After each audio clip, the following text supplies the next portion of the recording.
Assalamualaikum warahmatullahi wabarakatuh. Salam dan bahagia. Baik, sebelumnya perkenalkan saya Sri Wahyu Fatimah dari Universitas Sarjana Wiyatata Mahasiswa. Saya dari kelas 2A dengan NIM 20200015026.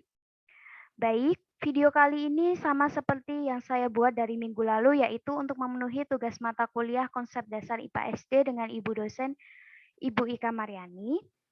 Pada kesempatan ini, saya masih membahas tentang mobil bertenaga angin.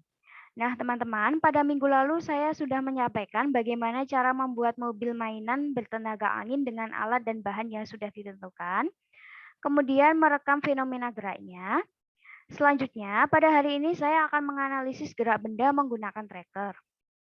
Untuk saya sendiri, pelaksanaan praktikumnya pada Rabu 28 April sampai dengan 3 Mei 2021. Untuk jam pelaksanaannya 9 WIB sampai dengan selesai. Di sini saya juga membuat jadwal pelaksanaan. Yang pertama, mendownload aplikasi software tracker pada komputer. Yang kedua, memahami tutorial tracker. Yang ketiga, mengunggah video mobil dengan menggunakan software tracker untuk dianalisis. Yang keempat, menganalisis gerak benda. Yang kelima, memasukkan data pada Microsoft Excel yang sudah kita peroleh. Yang keenam, menganalisis data di Microsoft Excel. Yang ketujuh, memasukkan data KLKM. Yang kedelapan, membuat grafik dan mengerjakan soal pada LKM. Yang kesembilan, mempresentasikan LKM menggunakan aplikasi Zoom Meeting. Yang terakhir, mengunggah video di YouTube channel pribadi.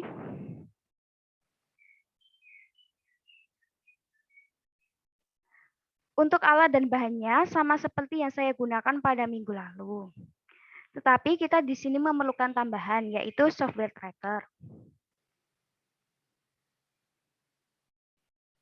Selanjutnya, saya akan menjelaskan mengenai pelaksanaan proyek mobil mainan bertenaga angin dengan kegiatan 3, yaitu menganalisis gerak benda menggunakan tracker. Adapun prosedur kerjanya yang pertama, downloadlah tracker pada laman ini, kemudian lakukan instalasi pada komputer Anda. Yang kedua, pelajari tutorial tracker pada link berikut. Ini ya teman-teman linknya. Yang ketiga, membuka program. Yang keempat, memasukkan video. Yang kelima, memilih frame video. Yang keenam, kalibrasi panjang. Nah, pada kalibrasi panjang ini, kita menggunakan penggaris yang berukuran 1 meter. Yang ketujuh, memasukkan sumbu koordinat. Yang kedelapan, membuat point mesh. Yang kesembilan, membuat jalur gerakan benda. Dalam hal ini ada 2 teknik, yaitu teknik manual dan otomatis. Pada tahap ini saya sendiri menggunakan teknik otomatis ya teman-teman. Yang terakhir, menganalisis tabel dan grafik. Tabel dan grafik sama saja ya teman-teman. Nah, untuk kita menganalisisnya, kita bisa menggunakan double klik area grafik, maka akan tersaji data toolbox. Melalui box ini, kita bisa melakukan banyak analisa grafik untuk gerak yang sudah kita rekam. Selanjutnya, klik menu measure, lalu pilihlah koordinat, slope, dan area. Setelah itu, klik menu analisis, lalu pilihlah statistis dan kurva fit. Berdasarkan berbagai informasi yang ada pada data toolbox, maka akan ada banyak data dan grafik yang bisa kita analisis. Sebagai contoh pada penjelasan di atas, kita baru saja menganalisis grafik posisi Y dan waktu T. Pada bagian samping kanan, atas tersaji beberapa data statistik seperti nilai maksimum, minimum, rata, dan simpangan baku. Sedangkan di bawahnya kita bisa melihat nilai posisi Y yang terus berubah sesuai dengan perubahan waktu atau T.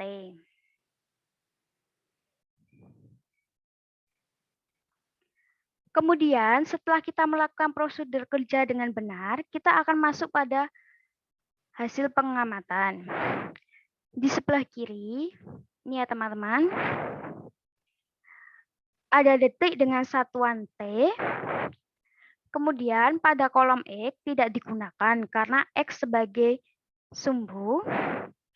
Selanjutnya, pada kolom jarak dengan satuan Y, kemudian kecepatan dengan satuan V, percepatan dengan satuan A, gaya dengan satuan F, usaha dengan satuan W, energi potensial dengan satuan Joule, energi kinetik dengan satuan Joule.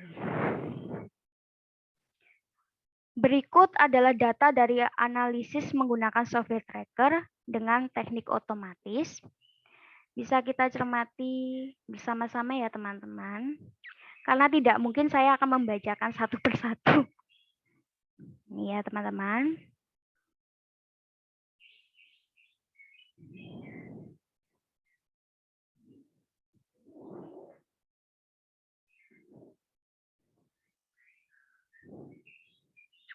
Bisa diperhatikan dengan baik-baik.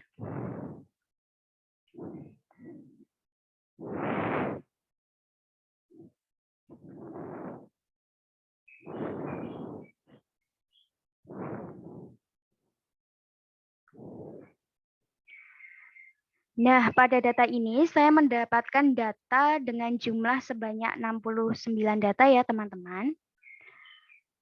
Selanjutnya, setelah kita melakukan kegiatan ketiga, saya akan membahas bagian diskusi pada LKM. Nomor 1, berdasarkan hasil pengamatan kegiatan 3, buatlah grafik hubungan antara gaya dan kecepatan benda. Seperti ini ya teman-teman grafiknya. Nomor 2, berdasarkan grafik nomor 3, bagaimana hubungan antara gaya dan kecepatan gerak benda? Saya akan menjawab, gaya adalah sebuah tarikan atau dorongan. Suatu benda dikatakan dapat bergerak karena disebabkan oleh suatu benda yang diberi gaya dan mengalami perpindahan. Hal ini tentunya dapat kita cermati bahwa hubungan antara gaya dan kecepatan gerak benda adalah berbanding lurus.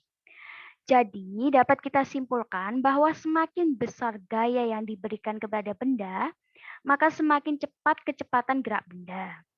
Namun sebaliknya, semakin kecil gaya yang diberikan kepada benda, maka semakin lambat kecepatan geraknya. Nomor 3, berdasarkan hasil pengamatan kegiatan 3, buatlah grafik hubungan antara gaya dan usaha. Seperti ini ya teman-teman, grafik gaya dan usaha. Kemudian nomor 4, berdasarkan grafik nomor 5, bagaimana hubungan gaya dan usaha? Saya menjawab, perlu kita ketahui bahwa benda bisa dikatakan bergerak karena suatu hal. Apa sebabnya? Hal ini dipengaruhi jika suatu benda diberikan gaya dan mengalami perpindahan. Hubungan antara gaya dan usaha adalah semakin besar gaya yang diberikan terhadap benda, maka akan menghasilkan energi yang besar juga. Namun, perlu diingat bahwa semakin kecil gaya yang diberikan terhadap benda, maka usaha atau energi yang dihasilkan juga semakin kecil. Nah, hal ini tentunya sangat mudah untuk dipelajari ya teman-teman. Nomor 5, hasil pengamatan kegiatan 3, buatlah grafik hubungan antara usaha dan energi. Seperti ini grafik usaha dan energi ya teman-teman. Untuk selanjutnya, nomor 6, berdasarkan grafik nomor 7, bagaimana hubungan antara usaha dan energi kinetik? Saya akan menjawab, jika kita mencermati grafik di atas, kita akan cepat mengetahui bahwa setiap benda bergerak pasti memiliki energi kinetik yang dipengaruhi oleh kecepatan. Hal ini tentunya sama dengan apabila semakin besar energi kinetiknya, maka kecepatan yang dimiliki benda juga semakin tinggi. Energi dari suatu benda bergerak muncul karena adanya usaha yang diberikan. Nomor 7, Mika memindahkan besi yang awalnya diam dan bermassa 5 kg. Setelah 2 sekon, kecepatan geraknya menjadi 10 meter per sekon. Tentukan berapa gaya yang dilakukan oleh Mika. Nah, kita akan menjawab ya teman-teman. Satuan massa atau M 5 kg, satuan T atau waktu 2 sekon, satuan V0 atau kecepatan awal 0 meter per sekon, VT atau percepatan akhir yaitu 10 meter per sekon. Yang ditanyakan di sini adalah berapa gaya yang dilakukan oleh Mika.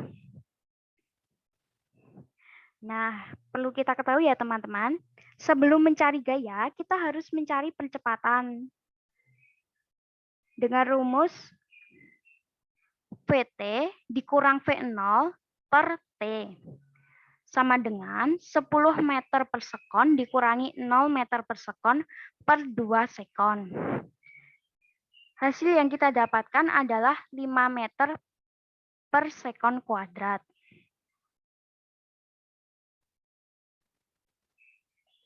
Selanjutnya, kita dapat menentukan gaya. Apa rumus gaya? Perlu diingat ya teman-teman, rumus gaya adalah massa dikali percepatan. Tadi kan massanya sudah kita ketahui bahwa massanya 5 kg. Lalu percepatannya, hasil yang kita dapatkan adalah 5 meter per sekon kuadrat. Nah, ini kita kalikan saja. Hasilnya 25 Newton. Karena satuan gaya sendiri adalah Newton ya teman-teman. Yang terakhir, sebuah mobil memiliki massa M dan berdaya P. Jika semula mobil tersebut dalam keadaan diam, maka berapa kecepatan setelah melaju selama 2 detik? Nah, kita disuruh menentukan teman-teman. Yang diketahui, M adalah massa, daya adalah P. P ini ya teman-teman. V0 atau kecepatan awal adalah 0. Waktu atau T 2 sekon yang ditanya VT atau kecepatan akhir. Kita dapat menggunakan rumus daya ya teman-teman. P sama dengan W per T. Rumus W apa? Rumus W adalah F dikali S. Kita masukkan. Setelah itu, P sama dengan M dikali A dikali S per T. Kemudian, P sama dengan M dikali VT kuadrat ditambah dikali 2. Maaf saya ulangi. P sama dengan M dikali VT kuadrat dikali 2 per 2T. Kita akan mendapatkan hasil yaitu akar 2 PT.